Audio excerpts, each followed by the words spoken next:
Yeni Wahid adalah tokoh perempuan Nahdlatul Ulama yang berpotensi besar untuk menjadi calon wakil presiden dari Ganjar Pranowo. Sebagaimana kita ketahui, Nahdlatul Ulama memiliki basis massa muslim terbesar di Indonesia.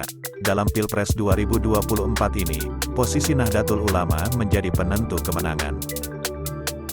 Yeni Wahid adalah anak kedua dari pasangan Abdurrahman Wahid dan Sinta Nuriyah. Seperti ayahnya, ia terlahir dalam lingkungan keluarga Nahdlatul Ulama. Pola pikirnya pun tidak jauh dengan ayahnya yang lebih mengedepankan Islam yang moderat, menghargai pluralisme dan pembawa damai. Sebelum terjun secara khusus mendampingi ayahnya, Yeni bertugas sebagai reporter di Timor Timur dan Aceh. Ia menjadi koresponden koran terbitan Australia, The Sydney Morning Herald dan The Egg Melbourne antara tahun 1997 dan 1999. Liputannya mengenai Timor Timur pasca referendum mendapatkan anugerah Walkley Award. Yeni Wahid merupakan putri Gus Dur yang merupakan putra Kiai Haji Wahid Hashim dan cucu Kiai Haji Hashim Asy'ari yang merupakan pendiri sekaligus Rois Akbar Nahdlatul Ulama. Nenek Yeni dari jalur ayah adalah Nyai Hajah Solihah. Beliau merupakan putri pendiri NU, Kiai Haji Bisri Syamsuri. Sementara itu istri Kiai Bisri Syamsuri, Bu Nyai Nur Khadijah, adalah adik dari Kiai Abdul Wahab Hasbullah. Jadi, Kiai Abdul Wahab Hasbullah adalah kakak ipar Kiai Bisri Syamsuri. Yeni Wahid secara garis keturunan bersambung dengan para tokoh pendiri NU, yaitu Kiai Haji Hashim Asy'ari, Kiai Haji Bisri Syamsuri, dan Kiai Haji Abdul Wahab Hasbullah.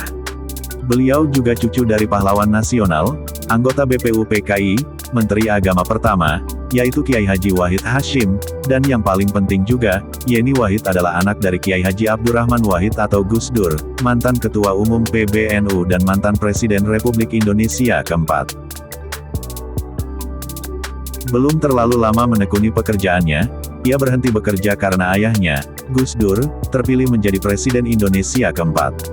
Sejak itu, kemanapun Gus Dur pergi, Yeni selalu berusaha mendampingi ayahnya, dengan posisi staf khusus Presiden bidang komunikasi politik.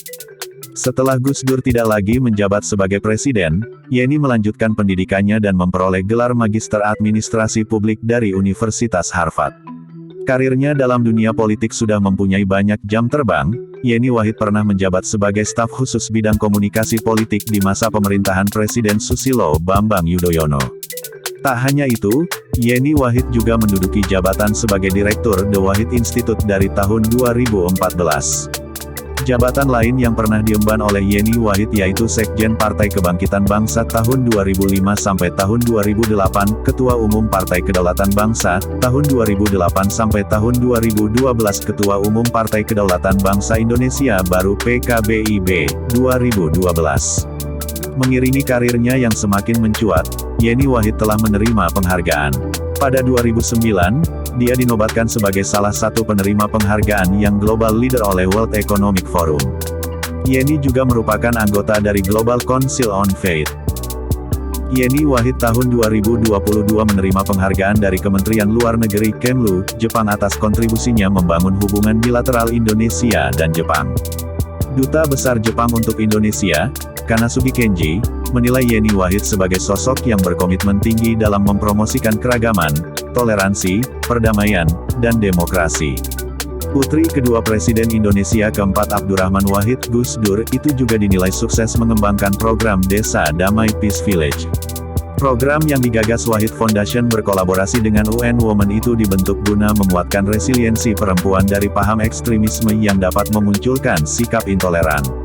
Sejak 2017, pemerintah Jepang telah memberikan dukungan signifikan terhadap pengembangan Desa Damai. Hingga kini, program Desa Damai telah menjangkau ribuan perempuan di tingkat akar rumput di lebih dari 30 desa di Pulau Jawa, dan juga berkembang di luar Pulau Jawa. Bersama Presiden Joko Widodo, Yeni Wahid dan mantan Gubernur Bali Made Mangkupastika akan dianugerahi Award, atau penghargaan sebagai tokoh perdamaian oleh komunitas Gema Perdamaian pada acara Puncak Gema Perdamaian ke-21 pada tanggal 14 Oktober tahun 2023. Yeni dinilai selalu menggaungkan nasionalisme dan menghormati keragaman di Indonesia serta konsisten melanjutkan perjuangan yang digariskan Gus Dur. Walaupun terkenal dengan tokoh yang moderat dan toleran, namun Yeni tidak setuju penerapan sekularisme di Indonesia. pemisahan agama dan urusan-urusan dunia di ruang publik tidak akan bisa diterapkan di Indonesia karena Indonesia adalah negara dengan penduduk yang kental dalam beragama. Yeni menilai, hubungan antara agama dan negara itu baik-baik saja di dalam sejarahnya. Baginya, saat ini Indonesia sudah memiliki formula yang baik dalam hubungan agama dan negara. Ada ruang untuk orang menampilkan identitasnya di ruang publik. Ini formula ajaib Pancasila yang harus dijaga. Orang negara lain masih mencarinya, terangnya. Ia menyatakan, agama itu sudah menjadi bagian dan menjadi kekuatan dari Indonesia. Yeni pernah menyinggung cita-cita menjadikan Indonesia sebagai negara dengan kekuatan ekonomi keempat terbesar di dunia pada tahun 2045. Dia merasa yakin cita-cita akan tercapai karena semua elemen bangsa telah menghitung dengan data-data yang konkret.